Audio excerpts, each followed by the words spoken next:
Muito bom dia nessa manhã de domingo a você que venha ver e ouvir este vídeo. Hoje pela manhã já podemos estar na igreja e ali estudar a palavra de Deus, cantar alguns louvores adorando a Deus e procurar fazer a sua vontade. É preciso, como diz um louvor que nós cantamos, desprezando toda dor, eu vou a cantar. E o Calvário, o sacrifício de Cristo ao pecador, sempre apresentar. Nada pode mais nos parar. É preciso usar aquela força na carne. Quando nós usava essa força, esse ânimo para acordar e pecar durante todo um dia, ir a lugares longínquos e chegar lá a fazer coisas terríveis aos olhos de Deus, nosso Criador. Mas quis Deus, pelo seu poder, nos parar, se revelar a nós pela sua palavra, e hoje temos procurado andar na vontade de Deus, que primeiramente é estar na sua casa, procurar a sua casa, mirar a sua casa, porque a fé vem pelo ouvir e ouvir a palavra de Deus. E na casa do Senhor, todos os dias que formos lá, a palavra da libertação aberta, a palavra da verdade exposta, a palavra da libertação é falada. E ela, diz a Bíblia, que é como espada de dois gumes, penetra até a divisão da alma e do espírito, juntas e medulas, e ela é apta para discernir o homem no seu interior e mudar, pelo seu poder, pensamentos, sentimentos, seu rumo, sua vida, sua casa, tudo que é preciso ser mudado pelo poder de Deus. Mas Deus não arruma o coração, promessa que está a palavra. Deus dá toques. E quanto mais o homem abre o coração para ouvir de Deus, vai recebendo Deus pela palavra, e a palavra tem o poder de limpar o homem, purificar o homem, lavar o homem por dentro. Não só por fora. Por fora lavo eu, tomo banho, passo banho, dentro por dentro só Deus, pelo seu poder, para alimentar a sua alma e vivificar seu espírito para Deus. Então hoje pela manhã, Deus nos deu uma palavra na igreja. O estudo hoje foi sobre o primeiro mártir da igreja, né? Estevão, um mártir avivado. Estevão era cheio do poder de Deus. Operava Deus por ele sinais, prodígios, maravilhas. E morreu apedrejado.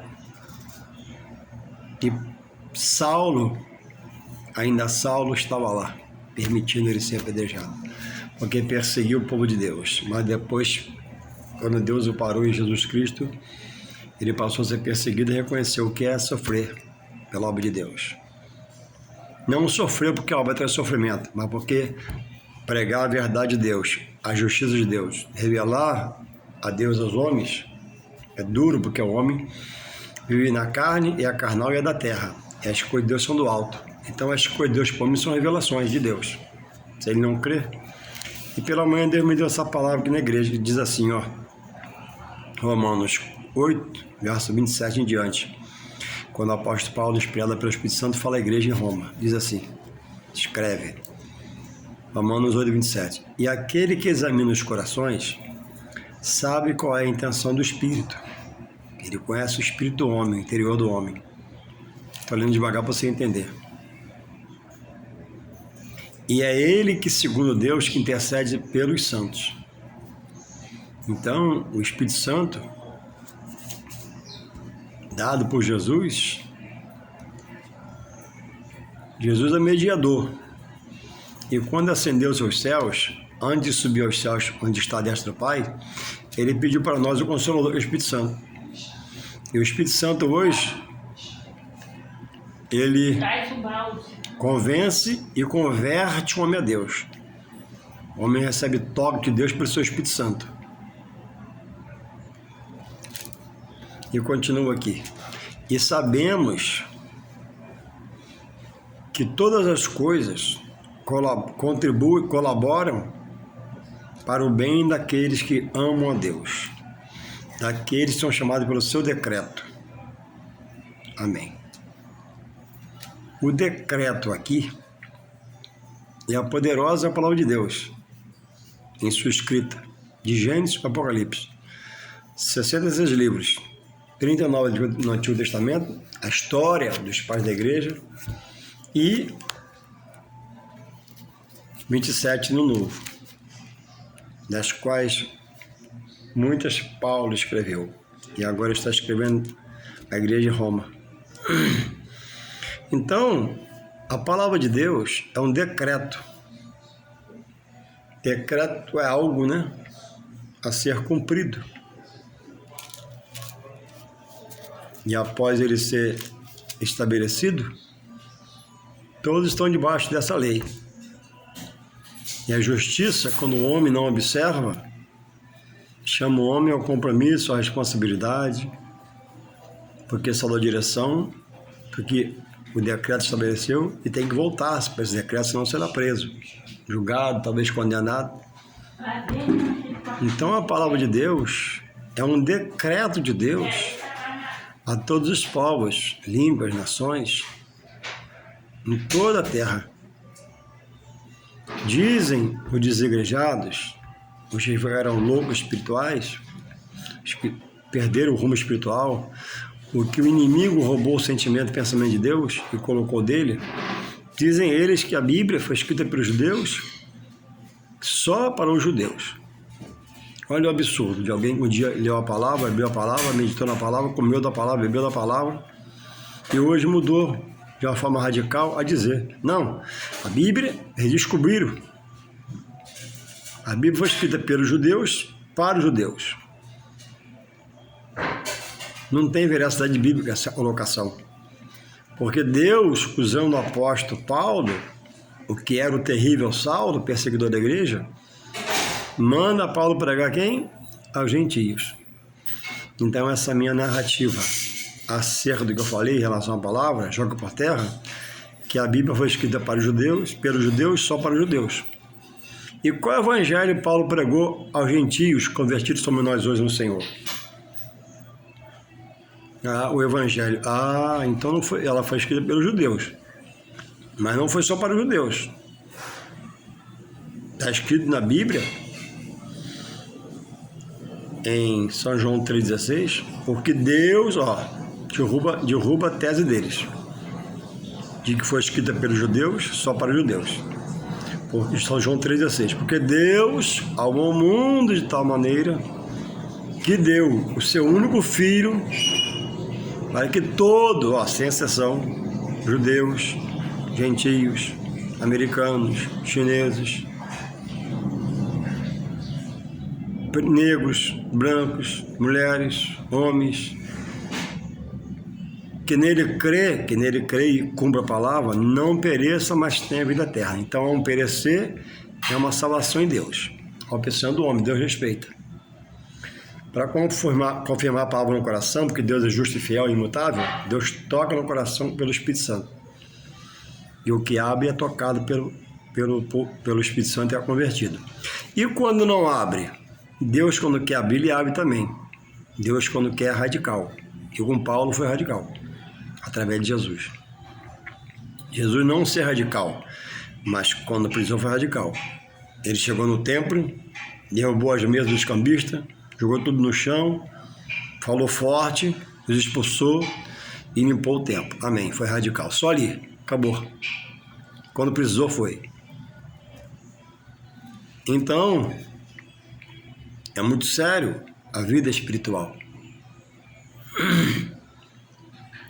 O decreto é para ser cumprido. Você que tem um amigo desigrejado, guarda ele, cuidado para você não perder a salvação. Pergunta a ele, vem cá, você me disse que a palavra foi escrita pelos judeus? Amém. Para os judeus. E então em quem que eu vou me agarrar para me salvar? Se a salvação vem dos judeus por Jesus Cristo, mereceu Deus.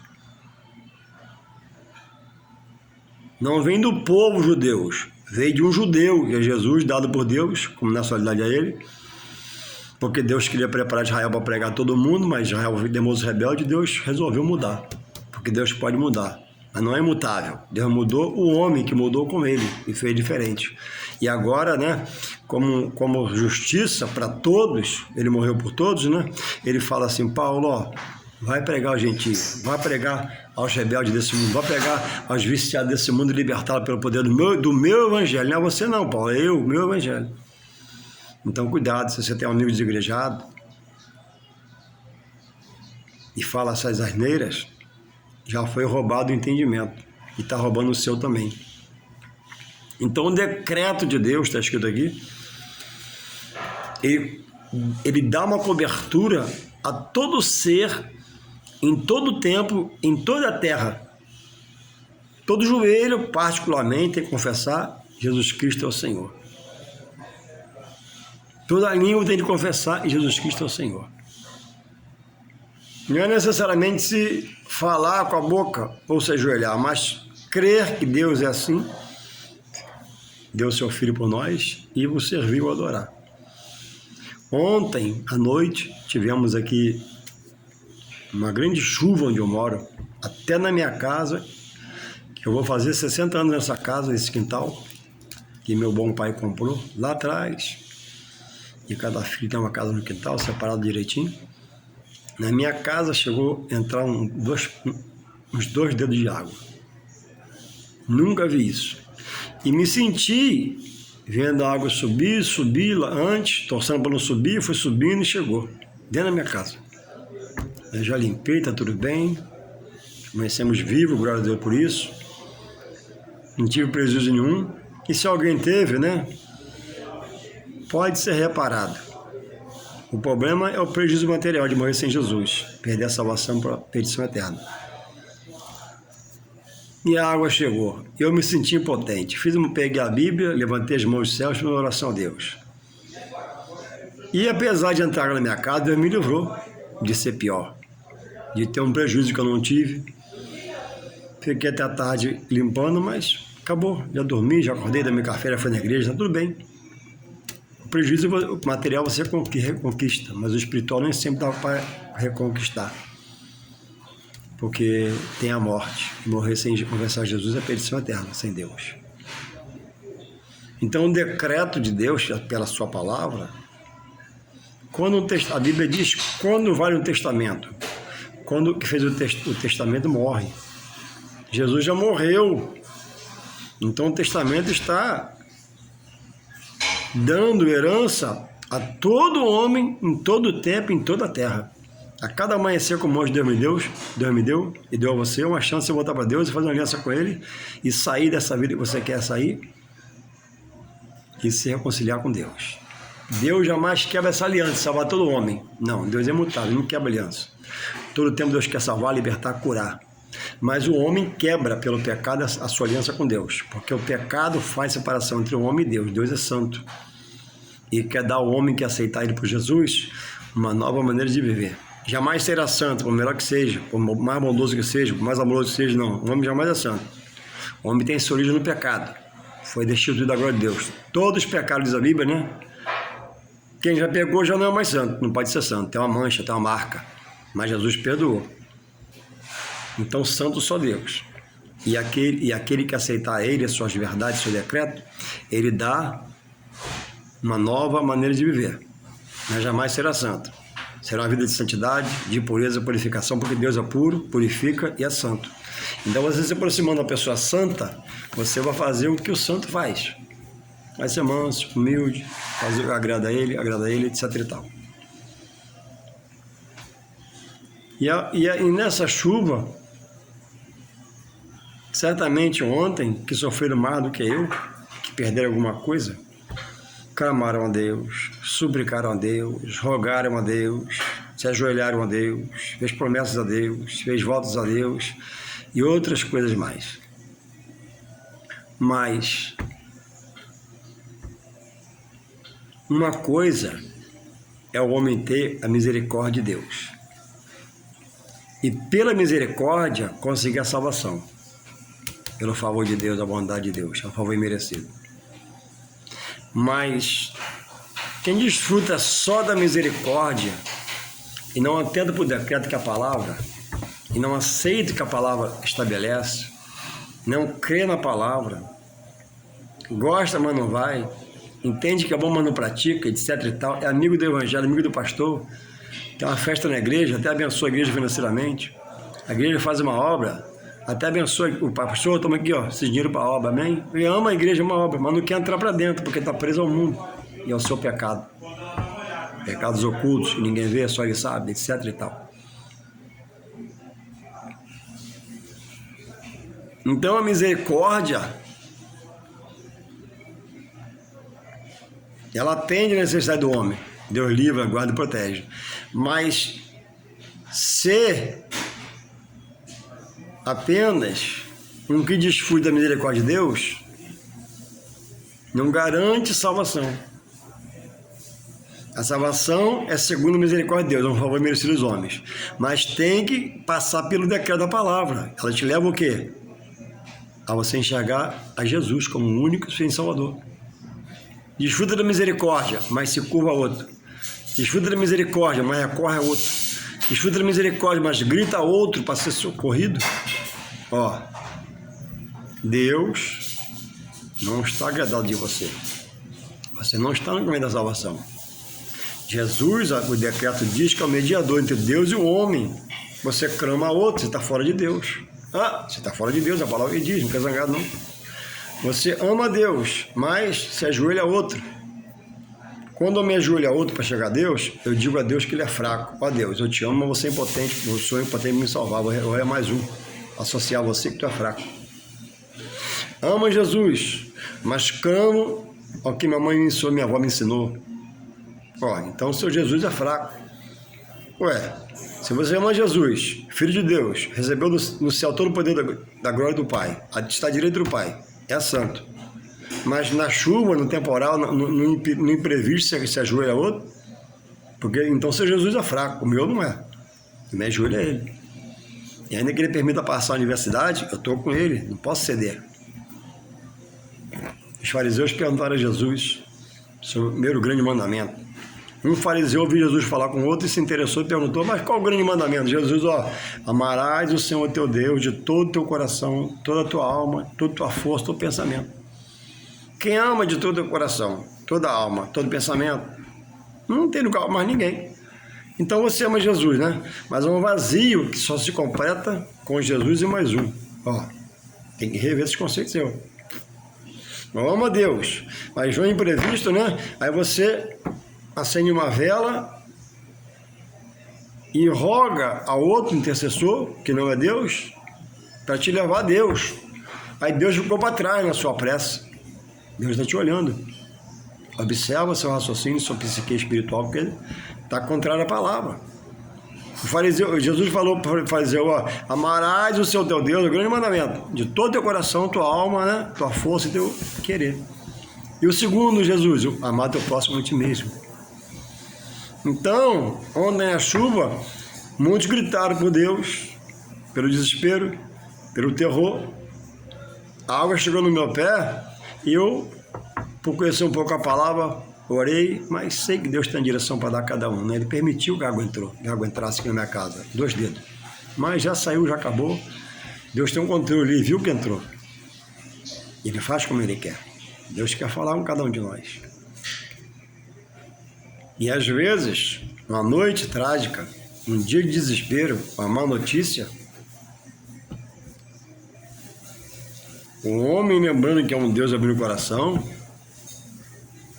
e é a hora de reconhecer que ele é limitado e impotente na sua força, no muito dinheiro que possa ter, muita posse que possa ter, com água que eu vi ontem e fogo que a gente conhece, não se brinca.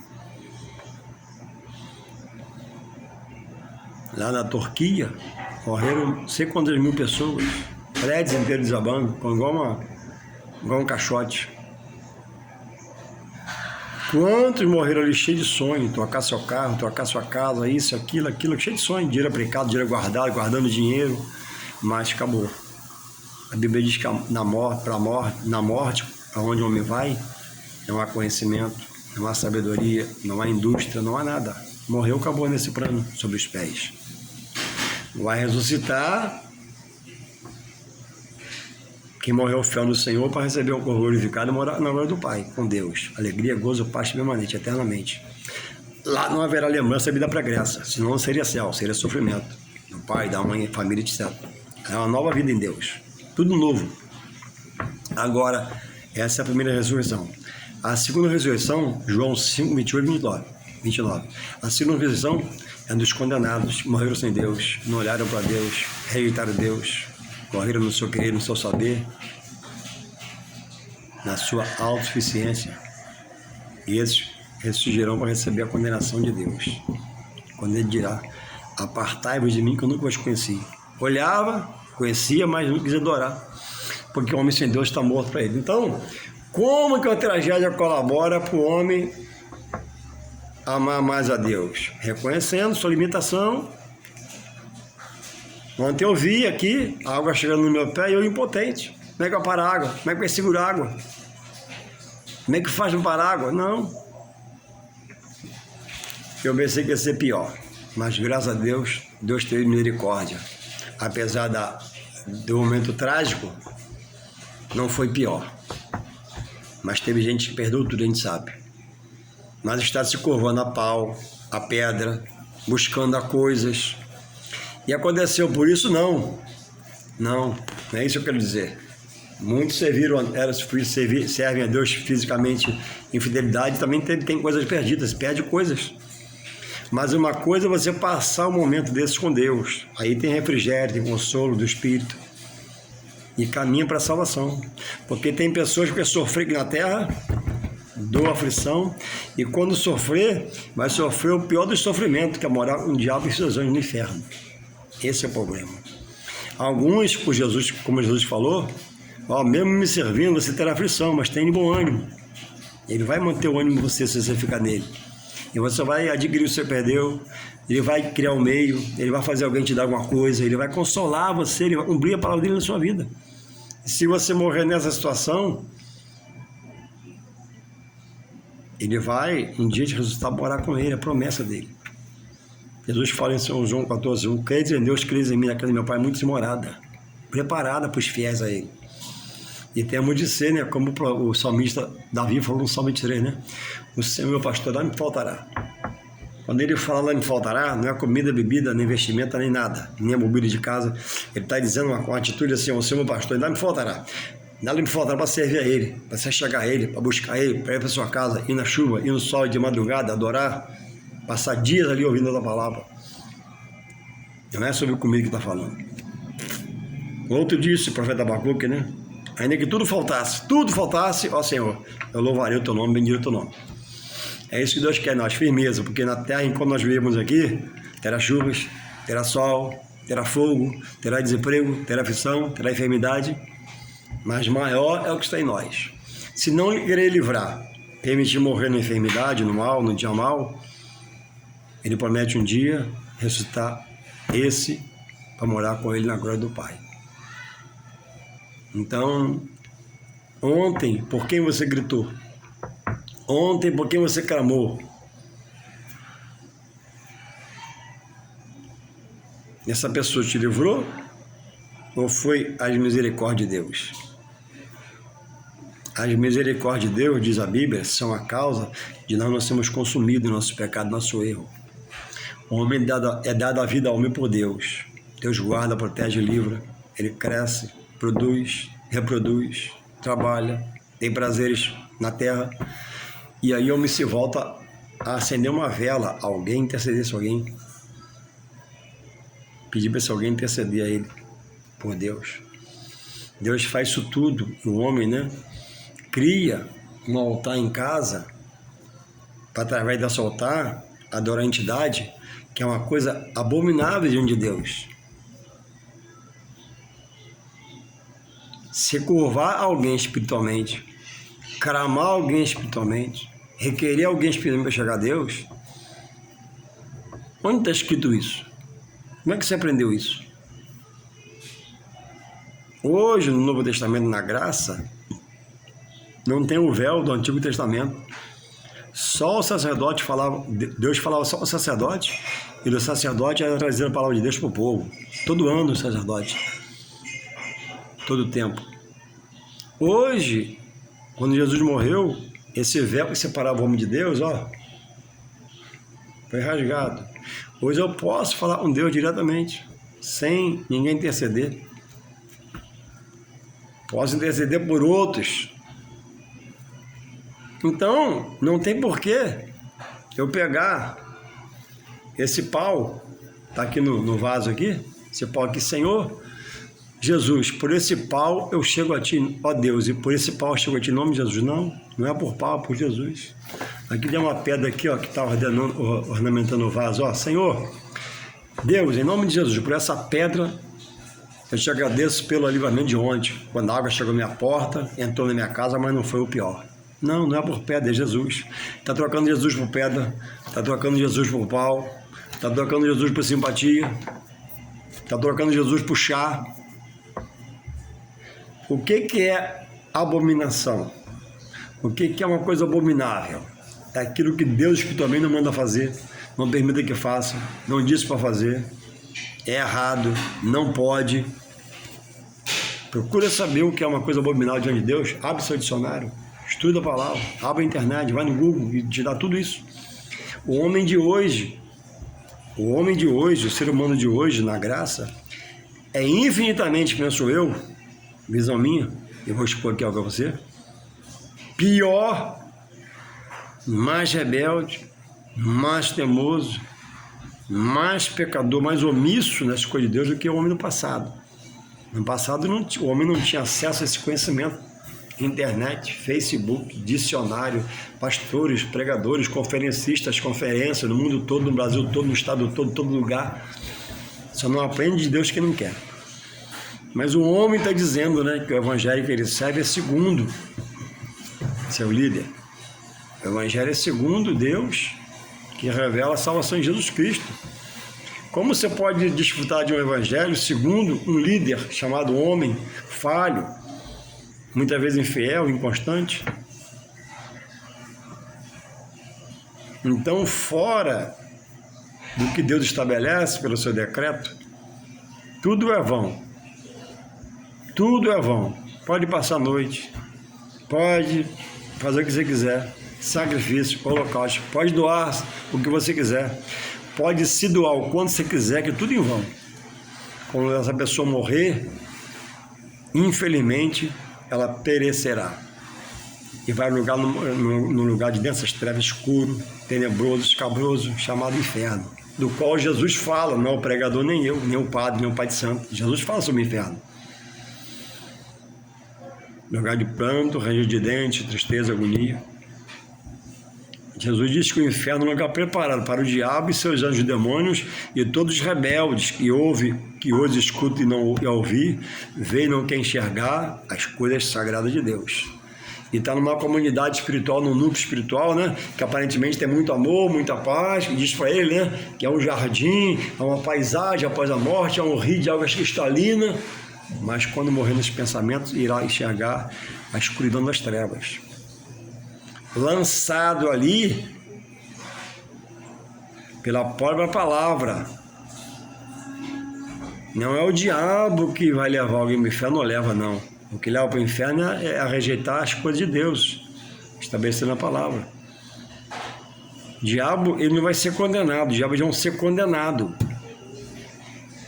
E ele sabe disso. Então ele trabalha hoje em vida para tirar você da direção de Deus, das coisas de Deus, do querer de Deus. Deixa você viver na carne, alimenta a sua alma com isso, com aquilo, te enche a sua alma, mas sua alma não satisfaz, porque só Deus pode satisfazer a alma do homem. Então, tudo colabora, tudo, até um dia atrás colabora, até uma morte na família colabora, para aqueles que amam a Deus. Por quê? Desamar é até verdadeiro, né? Mas não vem para dentro. Então, por um momento não muito bom na vida, um dia não muito bom, né? Muitos são despertados pelo Espírito Santo. Ih, rapaz, eu sou impotente. Olha o fogo perto de mim. Eu sou impotente. Olha a água aí. Mas a Bíblia diz que com Deus, simbolicamente, como adversidade, se você passar pelas águas, diz a Bíblia, em Isaías, que elas não te submergirão, não te afogarão, Deus vai dar um livramento. Se passares pelo fogo, né? Não é uma coisa boa o fogo, né? Um dia trágico, um momento trágico, né? Não te queimarão. Espiritualmente, Deus vai te livrar. Deus vai te guardar e proteger. E ainda que a água te submerja e você morra afogado, ainda que o fogo te queime, um dia tu vai ressuscitar para a glória do Pai. Todos que morreram queimados, todos estão cremados hoje. Aquele deputado Ulisses Guimarães morreu na ilha, né? De Angra dos Reis, no Caldeiricóptero, até onde achou o corpo. Todos serão trazidos de volta pelo poder da palavra de Deus. Como crê que um dia Deus vai chamar os mortos da existência? Pessoas já foram tiradas dos ossos, já foram estar no saco dos ossos, estão no cemitério dos ossos. Como é que Deus criou o universo? Como é que foi no começo? Deus diz o quê? Haja luz, e houve luz. Haja luminares, e houve. Haja, não, mesmo poder, que no final vai dizer, ó, mortos, vem a existência. Como morreram, aparecerão. Uns para a glória do Pai, porque serviu e adorou, mas mesmo assim limitado na terra, morreu, viveu 100 anos, 80 anos, 20 anos, 15 anos, mas serviu o Senhor morrendo na glória, vivendo na glória. E outros, né, ressuscitarão para receber a condenação eterna, porque não aceitou o pregador, não aceitou a palavra, virou as costas para a expressão de Deus, rejeitou a igreja, rejeitou ser batizado, rejeitou tomar ceia, etc e tal. Então hoje, após a noite de ontem, para você refletir, realmente eu sou limitado, eu preciso de Deus. A Bíblia diz que o filho pródigo, cujo pai era fazendeiro, certa feita pediu, né? Era ele o irmão dele, toda a riqueza a seu pai, o pai quer ir embora, e foi, gastou tudo. Mas um dia, diante da bolota, da comida do porco, porque ele ficou pobre, arrumou um emprego numa fazenda, e o dono da fazenda botou ele para cuidar dos porcos. E ele, dando aquela comida aos porcos, viu as bolotas do porco, na meio da lavagem. Diz que não comeu, mas desejou comer, de fome. E ele pensou, peraí, meu pai tem muitos empregados, eles comem uma comida excelente. Vou ter com meu pai. E voltou para casa. E você talvez com essa palavra, já frequentou a palavra, está desviado, afastado, crendo em desigrejado para desigrejar você, caminhando para a perdição, pois é um dia de você voltar para Deus, reconhecer que você é impotente, você é pequeno e Deus é grande e poderoso para te acordar e livrar te salvar. Então que você possa atentar para essa palavra, estudar a palavra, aprender a palavra. Se você tem dificuldade de aprender a palavra, eu sei um pouquinho, me chama no zap que eu vou na sua casa tomar um café, a gente conversar um pouco.